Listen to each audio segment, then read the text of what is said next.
Welcome to 40 Fit Radio, where we bring you science-based, common sense information regarding fitness, health, and lifestyle for the 40-plus community.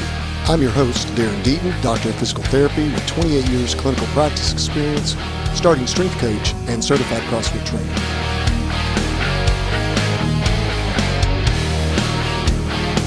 "40 Fit Radio, real people, real fitness, real health."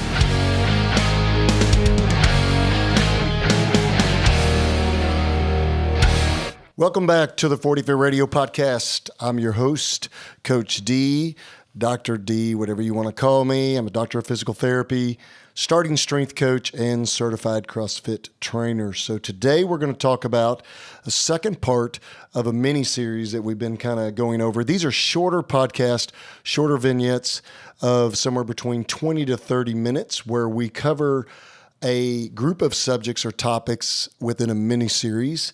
Today, we're going to talk about diet, which is the second part of looking good, feeling good. So the first part was metabolism. Last week, we went over some of the myths about metabolism and some of the truths. Several things we covered were that metabolism was in every cell of your body, that is the metabolic rate, which you burn or use calories. There are different types, not types, but there are different terminologies or ways that we think about metabolism. One would be the resting metabolic rate or your basal metabolic rate, which is how many calories you burn when you're at rest in a resting function and your body is just maintaining its normal everyday functions. Then there would be your activity-related metabolic rate, and that's slightly higher than what your resting metabolic rate would be, obviously. We talked about that most of your energy was burned from your resting metabolism. That's the bulk of where you're burning most of your energy. We also talked about how your body's metabolism is developed and the principles that support and or increase or decrease that metabolism. Number one, genetics. Number two, aging and gender. Aging generally decreases the metabolism over time.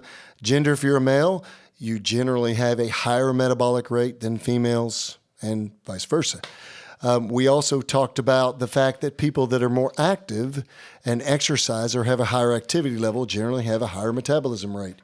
And we also talked about that body composition can influence metabolic rate. So what we're going to cover today is how diet, during that looking good, feeling good concept, how diet will play into this process or into these principles that we're talking about. Now, I will tell you today, I'm warning the listening audience, I will probably be all over the place on this topical subject. You know, my ADD will kick in, and there's so much to digest here. We're going to try to keep this podcast to about 20 minutes, but there's so much to digest here that it overwhelms me as I start reading the literature, and as a quote-unquote content expert, start learning more, and I realize how much I really don't know and how much I need to learn. So, I am not a nutritionist. I am not a registered dietitian. I have some nutritional training through my professional schooling, through getting my bachelor's, my master's, and my doctorate. I have also done a lot of postgraduate study. I've been to seminars. I have used many different nutritional methods, or I guess people might call those diets. I hate to use the word, when I think of the word diet, I'm really talking about what you eat, how you eat it.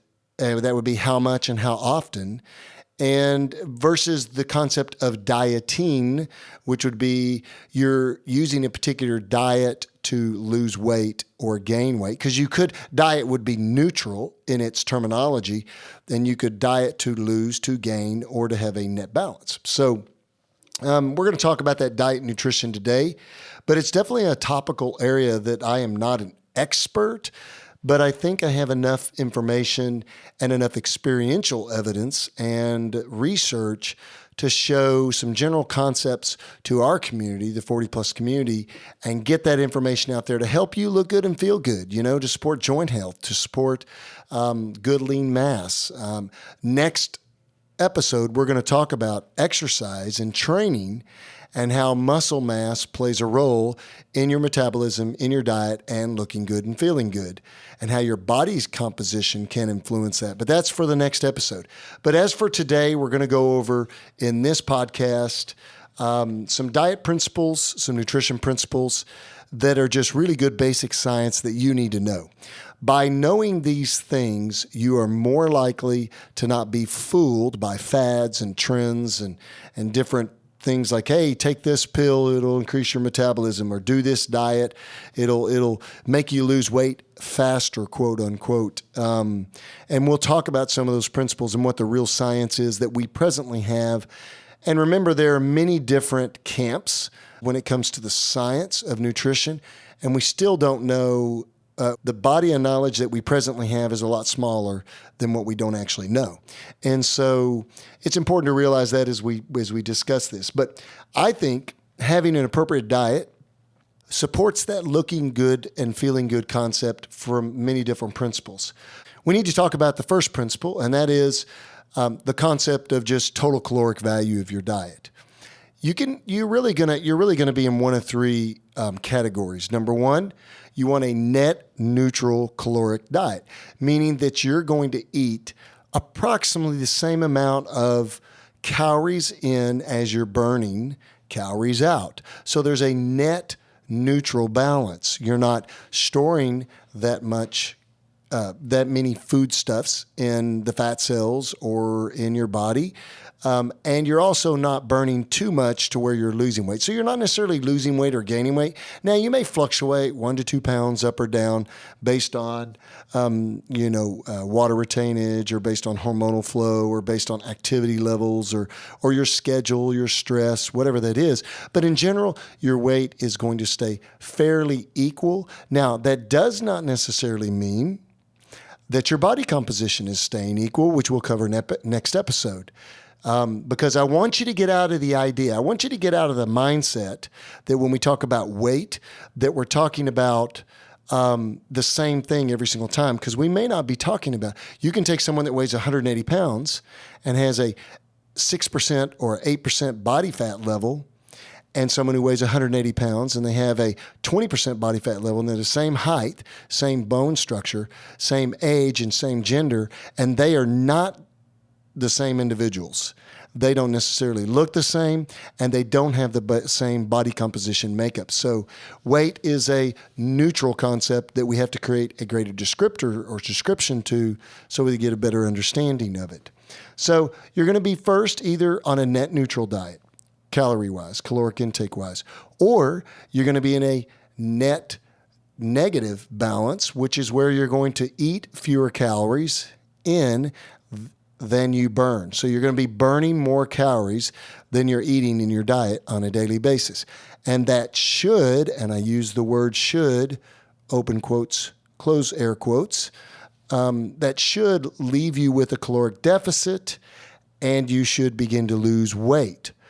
Our goal would be that your weight loss would be mostly fat and not muscle, even though we expect that there is some muscle loss just because of the way the body loses weight.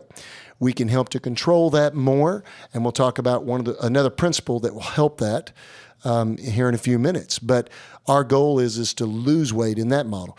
And the third caloric model would be basically a surplus, a net positive or a net surplus of caloric intake versus output.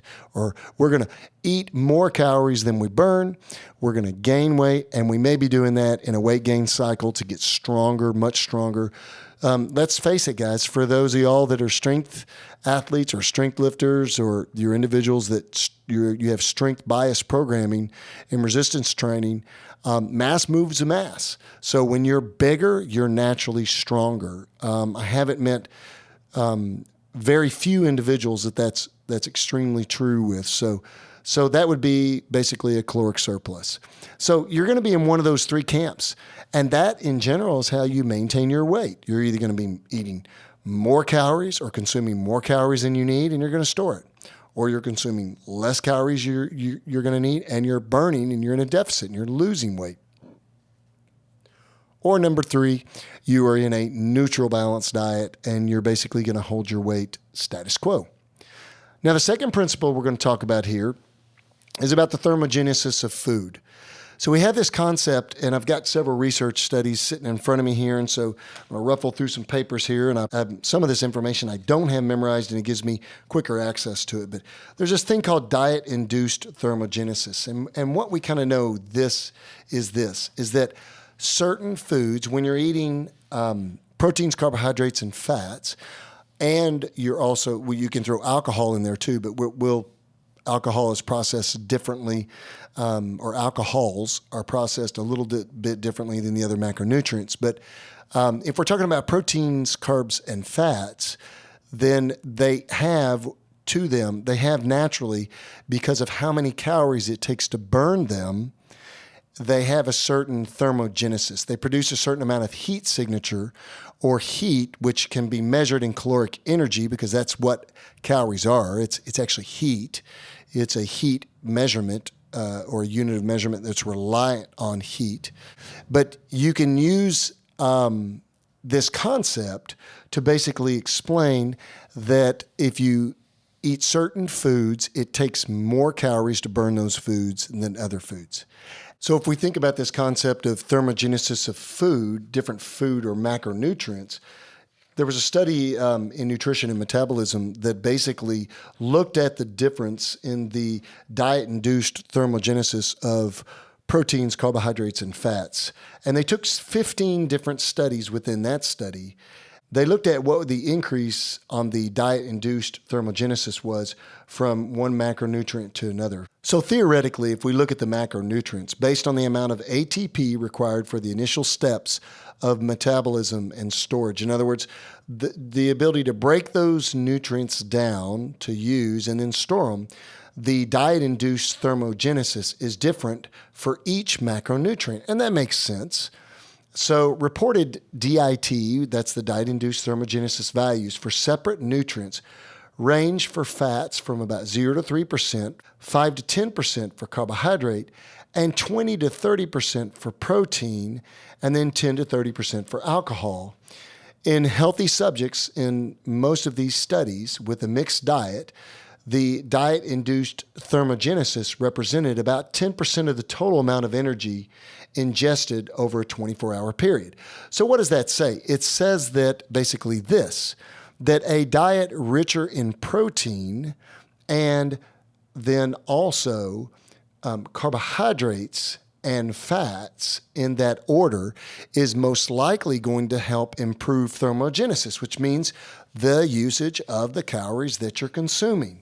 So when we talk about this concept, what we're really saying is that if you have a diet rich and higher in protein, and we recommend, and there's another study I have here on the table in our podcast studio that talks about, the effect of a high protein diet versus standard protein diet on weight loss and biomarkers of metabolic syndrome. And it was a randomized clinical trial. And at the end of this study, they concluded that when the compliance rates were the same within the higher carbohydrate diet and the higher protein diet groups, the higher protein diet group, number one, maintained more lean muscle mass in their body composition, and number two, burned more body fat. So here's our goal. For thermogenesis, the principle number 2, we want to have a diet that is rich in protein, and we recommend somewhere around 1 to 1.5 grams of protein per pound of body mass. We want a diet that's good, that's rich in good, clean, non-processed carbohydrates. That would be low sugar fruits and all the vegetables you can eat, and then a diet in good quality fats. What ratio? Depends on what your goals are, but generally speaking, about 30% of 40% of your diet, your total caloric value in protein, and about 30 to 40% in carbohydrates, and then the remainder in fat. Now, there are a lot of people in the ketogenic camp, and they would invert those numbers. The carbohydrate, well, the protein number would stay very high, but the carbohydrate number would be inverted or much lower in relationship to the fat number because they believe that they're going to use a ketogenic process where they're burning more fat than they are carbohydrates. And that sounds good, but I think for the average individual that's out there, and we're going to have an expert come on in upcoming future podcasts that's going to talk about the ketogenic diet. But I think for our general population, this ratio is extremely healthy. This will allow you to look good and feel good, and that's our goal. So the third principle we've already kind of covered, and that was higher protein. Okay, we want to keep that protein at a higher level. Number one, it's going to promote more thermogenesis in our body. Number two, there's going to be a loss of body fat because we hopefully are burning more calories, especially if we have a slight caloric deficit.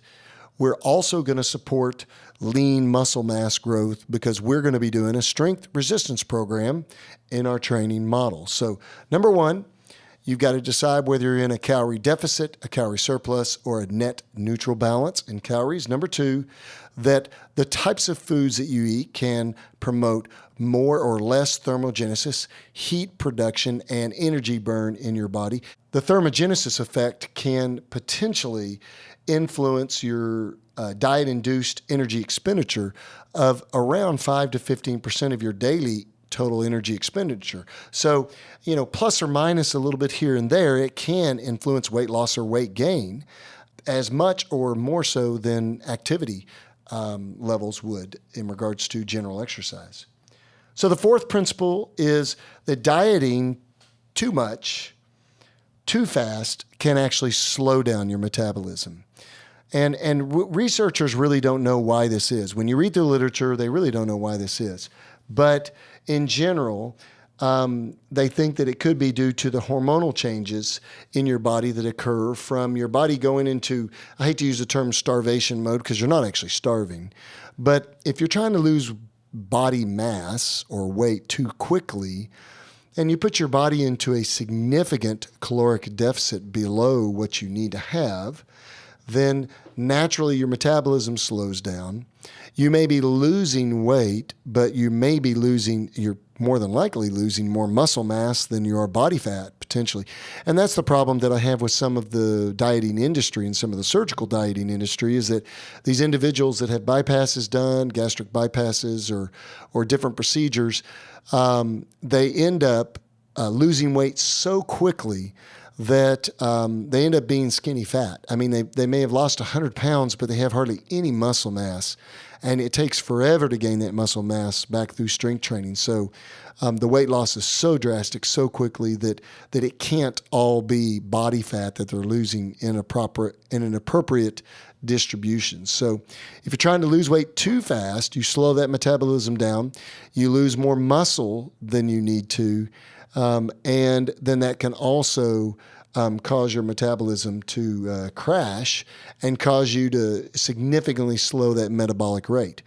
So losing weight a little bit slower has been shown to, somewhere around 1 to 2 pounds a week, has been shown to help to maintain that muscle mass as long as you're getting enough protein intake in. And we want to drive your diet with protein. That's key to understand too, is that, if you eat too much protein, it doesn't go through it's not processed by your liver.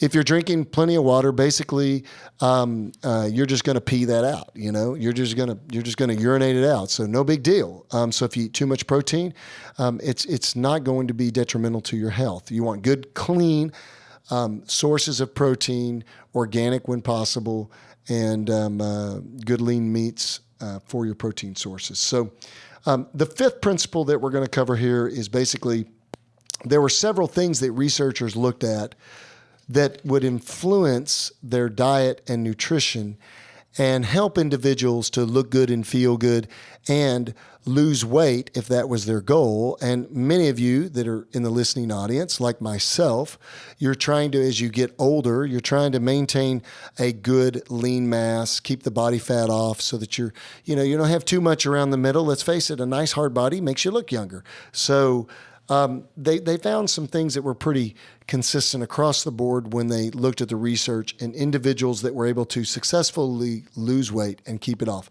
Number one, they weighed weekly. They weighed themselves weekly, but they didn't over-obsess on the weight loss.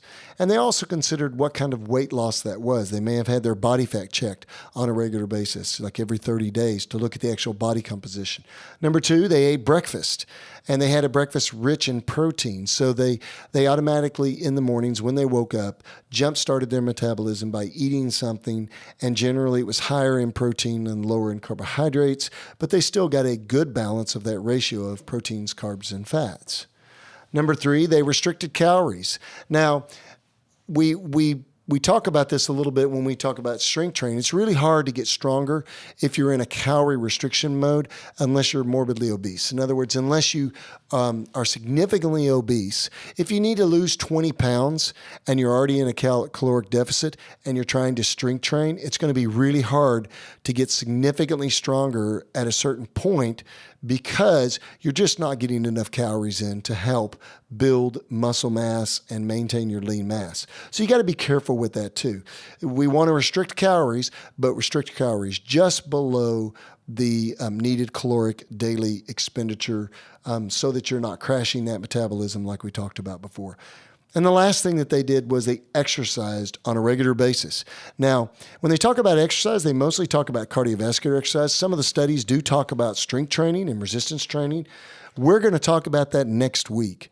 We're going to talk about how strength training specifically can drive that looking good, feeling good body, how it can help function, how it can help make your joints feel better, how it can drive lean mass, drive your metabolism, and help you do what we want you to do, and that is to be able to stay healthier, longer, and more able to do the things you want to do. So those are the principles for the diet. So we talked about the caloric value that you're intaking, how much or how little, or at a net neutral intake. We talked about the thermogenesis of food and how the types of foods you eat influence your diet. We talked about having a high protein diet to increase the thermogenesis, the loss of body fat, and support lean mass. We talked about, number 4, that dieting can actually slow your metabolism, so slow it down. Take your time. A slow loss over time is going to be much more effective, and it's going to be a quality weight loss of the appropriate mass. We don't want to lose more muscle mass than we have to. And then number 5, we talked about some basic principles that created successful dieting, which was weighing weekly, eating a high-protein breakfast diet, restricting calories, and exercising. So we will talk to you guys next week on our last Looking Good, Feeling Good series, which is we're going to talk about strength training. You knew that would be coming. So we'll see you next time. You can connect with us on the Instagrams, which would be at 40fit Radio, or my personal Instagram, which is at DL Deaton. You can also go to Facebook and find us at the 40fit Masters Community Group. You can also go to 40fit.com and go to the 40fit Radio podcast tab, or 40fit. You can join our newsletter. We're going to be sending out a discount code that can be used to all people that join our newsletter, that can be used to get Starting Strength Online Coaching through startingstrengthonlinecoaching.com. So glad to have you today, guys, and take care out there, and thanks for joining the 40 Fit Nation.